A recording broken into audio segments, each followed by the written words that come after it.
How to use the Bollinger Bands trading indicator. The Bollinger Bands indicator was developed by John Bollinger.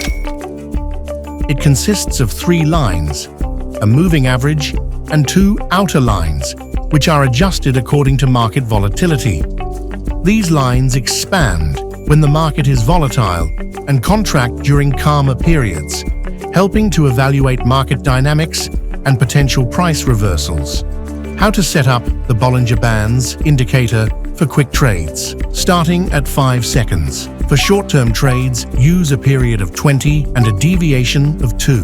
When the price reaches the lower line and starts to rebound, you can open an up trade. When the price touches the upper line and starts to recede, open a down trade. Use Bollinger Bands with other indicators such as RSI or MACD for more reliable signals. Try now. Follow the link in the description.